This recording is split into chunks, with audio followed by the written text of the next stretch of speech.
আপনারা দেখছেন আমরা যে জায়গায় আসি বেরমজুর সন্দেশখালী বিধানসভার বেরমজুর এলাকায়, সেখানে একটি সমস্যা তৈরি হয়েছে। এখানকার মানুষের অভিযোগ তাদেরকে ভোট দেওয়া হচ্ছে না, তাদেরকে ভোট দিতে দেওয়া হচ্ছে না এবং গত রাত থেকে তাদেরকে বিভিন্নভাবে শারীরিকভাবে হেনস্থা করা হচ্ছে। এই অভিযোগ কিন্তু তারা করছে সরাসরি শাসক দল তৃণমূলের বিরুদ্ধেই এবং পুলিশ প্রশাসনের বিরুদ্ধেও কিন্তু সেই অভিযোগ তাদের সরাসরি। আমরা এই মুহূর্তে যাকে পেয়েছি বসিরহাট লোকসভা কেন্দ্রের সিপিআইএম প্রার্থী নিরাপদ সর্দারকে।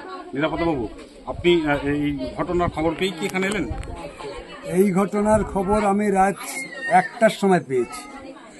রাত্রে 1টার সময় পেয়ে এখানে আমাদের যারা আছে তাদের সকলের সঙ্গে যোগাযোগ করেছি। অন্তত যারা অসুস্থ হয়েছে তাদের পাশে গিয়ে কীভাবে ডাক্তার দেখানো যায় সেটা দেখানো দরকার। কালকের যেহেতু ভোট, কালকে সবাই, আজকে যেহেতু ভোট, সবাই ব্যস্ত থাকবে চারিদিকে। সেই জন্যে আজকের দেরিতে হলেও আমি প্রত্যেকের বাড়িতে গিয়ে সবার সঙ্গে কথা বলে আসব। কারণ যে জিনিস হয়েছে এই জিনিস কখনো মানা যায় না। সবাই বলছিল যে তুমি তো ছিলে এমএলএ, তখন তো কেউ মা বোনেদের উপর এরকম অত্যাচারের সুযোগ পায়নি। তাহলে তখনকার সময় আর এখনকার সময় পাল্টে গেছে। এখন যারা আছে তারা মনে করছে এই সমস্ত সাধারণ মা বোনেদের উপর অত্যাচার চালিয়ে তারা ভোট লুট করবে। কিন্তু এখানকার মানুষ খেটে খায়, গরিব মানুষ, মেহনত করা মানুষ, কৃষক, এরা জান লড়িয়ে নিজেদেরকে রক্ষা করতে পারে। তাই কালকের এত কিছু করার পরেও আজকের মা বোনেরা গেছে বুথে, ভোট দিয়ে এসেছে, খুঁড়িয়ে খুঁড়িয়ে গেছে, মাথা নত করেনি, তার পছন্দের ব্যক্তিকে ভোট দিয়েছে। যাকে পছন্দ হয়েছে তাকেই ভোট দিয়েছে। কারণ 11 সালের পর থেকেও ভোট দিতে পারতো না। আর ভোট দেওয়ার যখন সুযোগ এসেছে, সময় এসেছে, তার আগের দিন রাত্রে এসে এদেরকে বিচ্ছিন্ন করে দিতে চাইছিল। মানুষ ভোট দিয়েছে, বাকি যে কজন আছে তারাও ভোট দেবে। আর যে কাজ যারা করেছে তাদের বিরুদ্ধে আমি নির্বাচন কমিশনকে জানাচ্ছি। নির্বাচন কমিশনকে যথাযথ আইনি ব্যবস্থা নিতে আমি অনুরোধ করব। তারপরে যদি না হয় তাহলে আমরা এই গ্রামের মানুষ, সন্দেশখালীর মানুষ ঐক্যবদ্ধভাবে আমরা কোর্টে দ্বারস্থ হব যে সন্দেশখালীর পুলিশের উপস্থিতিতে পুলিশ এই কাজ বেরমজুরের তেভাগার মাটিতে মা বোনের উপর কিভাবে লাঠিচার্জ করেছে, কেন করেছে, তার জবাব আমরা চাইব। নিরাপদবাবু, আপনি তো এই সন্দেশখালীর প্রাক্তন বিধায়ক, সেই জায়গায় দাঁড়িয়ে আপনি এই এলাকাটাকে হাতের তালুর মতো চেনেন। সেই জায়গায় আমরা দেখছি আপনি চৌকির মতো ঘুরছেন আপনার বিভিন্ন লোকসভা এলাকা। এই এলাকায় আপনার প্রাক্তন বিধায়ককে পেয়ে তাদের দাবিটা কি? তারা একই কথা বলেছে, আপনারা শুনেছেন। প্রথম কথা বললো যে তুমি ছিলে তখন কেউ সাহস পায়নি। আজকে বাম দুর্বল হয়েছে, তাই অত্যাচার বেড়েছে। মানুষের মনোভাবটাই আপনার বুঝতে পারছেন। ওদের দাবি হচ্ছে আমরা যাতে ভোট দিতে পারি তার ব্যবস্থা করা। আগে তো ভোটটা হোক, তারপরে দেখা যাবে। বাকি যারা অসুস্থ আছে তাদের চিকিৎসা করার ব্যবস্থা করা। প্রায় সবাই ভোট দিয়েছে, কয়েকজন বাকি আছে, তারা নিশ্চয়ই ভোট দিতে যাবে। সেই ব্যবস্থা আমরা করছি। আর যারা অসুস্থ হয়েছে তাদের আমরা চিকিৎসার ব্যবস্থা করব, তারপরে আমরা আইনি সাহায্য করব। আপনি শুধু প্রাক্তন বিধায়ক নন, বসিরহাট লোকসভা কেন্দ্রের বামফ্রন্টের প্রার্থী। সেই জায়গায় দাঁড়িয়ে এই যে মানুষ ভোট দিতে পারছে, এই পরিস্থিতি কেন তৈরি হচ্ছে বলে আপনার মনে হয়? আসলে তৃণমূলে তো দেয়ালে পিঠ ঠেকে গেছে। আপনারা দেখেছেন সন্দেশখালীতে কমাস ধরে একবার ঝান্ডা ছাড়া লোকজন এক হয়ে গেছে। ঝান্ডা বাদ দিয়ে সবাই বলেছে এক হও, এক না হলে ওদের বিরুদ্ধে লড়া যাবে না। কেন? কারণ যে ঝান্ডাটা ছিল সেটা লাল, ওই ঝান্ডাটা দুর্বল হয়েছে, ওই ঝান্ডাটা পাচ্ছে না। তাহলে ঝান্ডা রাখো, সবাই একটা জায়গায় হও। সবাই একটা জায়গায় হয়ে তৃণমূলকে কোণঠাসা করে দিয়েছে। সেই জায়গায় দাঁড়িয়ে শেখ শাহজাহান গ্রেপ্তার হলেও অসংখ্য শেখ শাহজাহান বিভিন্ন প্রান্তে আছে। আমরা চাইছি সবশেষ শেখ শাহজাহান গ্রেপ্তার হোক।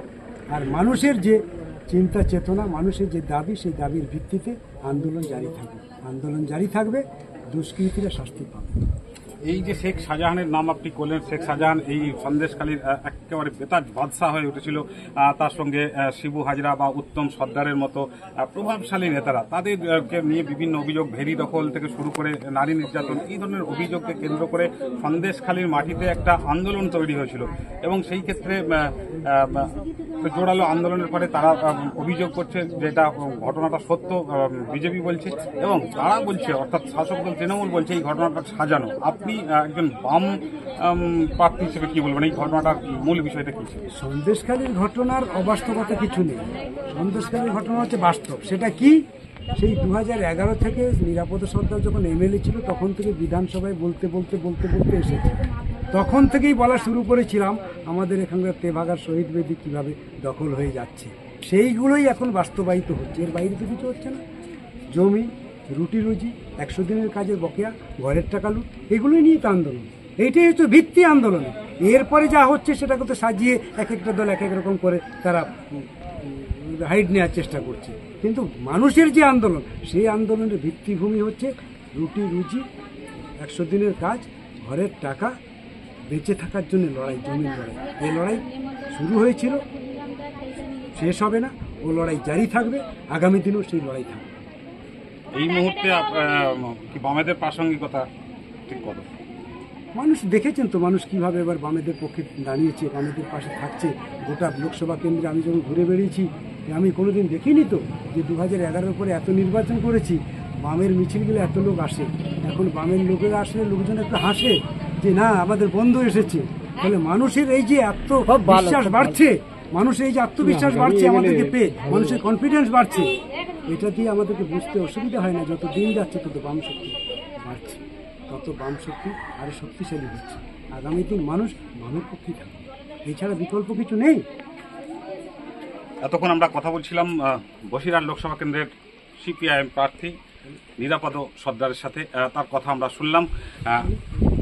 আমরা যে জায়গায় দাঁড়িয়েছি আরেকবার বলি, সেই ঘটনা এটা হচ্ছে বেরমজুর অর্থাৎ সন্দেশখালী বিধানসভার বেরমজুর এলাকা।